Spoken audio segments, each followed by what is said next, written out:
எனக்கு ஒரு ரிக்ரெட் இருக்கு. நான் அதை கிளியர் பண்ணிக்கிறேன். எனக்கும் அந்த வீட்ல வந்து ஒரு எமோஷன் இருந்தது. அதை நான் கன்ஃபெஷன் ரூம்ல என் எமோஷன் வெளிப்படுத்திருக்கேன். எனக்கு அந்த வீட்டுக்குள்ள ஒரே ஒரு கனெக்ட் இருந்தது. ஏன்னா அந்த வீடு ஒண்ணு செய்யும்ன்றத உள்ள போய் பார்த்திருக்கேன். இருந்த லிமிடெட் டியூரேஷன்ல அதை ஃபீலும் பண்ணிருக்கேன். என்னடா தீபக் வந்து அவ்வளோ எமோஷன்ஸை காமிக்கிறாப்லையே அப்படின்னா, அவரு ரொம்ப சேச்சுரேட்டடான ஜோன்ல தான் சினி இண்டஸ்ட்ரிக்குள்ள வந்து இவ்வளவு வருஷம் இருந்து படமும் நடிச்சாச்சு, இதுவும் நடிச்சாச்சு அப்படிலாம் இருக்கிற ஷோல ஒரு மாதிரி ஒரு மாலை அலங்காரம் மரியாதை பிளஸ் இதெல்லாம் ஒரு மாதிரி கிடைச்ச ஒரு இடத்துல இதோட வேல்யூ தெரியாம ஒருத்தங்க வந்து கன்றாவியா விளையாடுறாங்களே அப்படின்றதும் பிளஸ் ஒருவேளை அவர் ரொம்ப எமோஷனலா டிட்டாச் கனெக்ட் ஆகி அட்டாச் ஆகி இருக்கிற ஒரு இடத்துல இவங்களோட பிஹேவியர்ல வந்து எவ்வளவு ரியலைஸ் பண்ணிருப்பாரு அப்படின்றத அன்னைக்கு நான் பேசும்போது எப்பா டேய் என்னங்கடா டேய் இவனுங்களை விட இவனுக்கு நீங்க பெர்ஃபார்ம் பண்றீங்கன்றது அந்த ஷோ பேட்டர்ன்ல. ஆனா இதுதான் அந்த ரியலைசேஷன் என்னன்னா, இந்த வீட்டோடைய அருமை, இந்த வீட்டுல இவ்வளவு நாள் இருந்து ஒரு ஏதோ ஒரு மாதிரியான ஒரு புகழ தொட்டா அது வாங்கி கொடுக்க போற சம்பாத்தியம். ரெண்டாவது இதனால் ஏற்பட போகும் நான் கேரியர் வாய்ப்புன்னு சொல்ல வரல. அப்படி இருக்கிற இந்த இடத்துல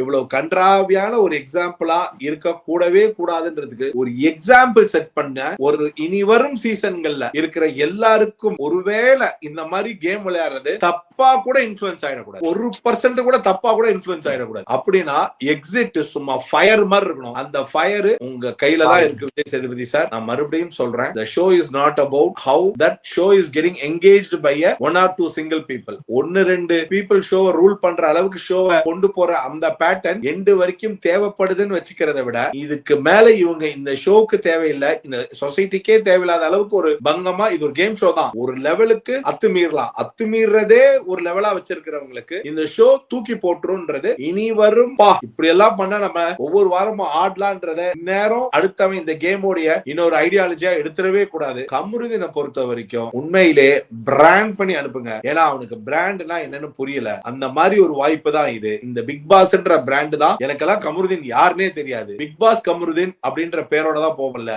அவன் கமருதீன் பாரு இல்ல பாரு கமருதீன் இல்ல பாரு கம்முன்னு தான் போறான். பிக் பாஸ் கம்முன்னு கூட போக மாட்டான். அப்படி அந்த அளவுக்கு இந்த ஷோவை வந்து ஒரு விமனை அசிங்கப்படுத்தி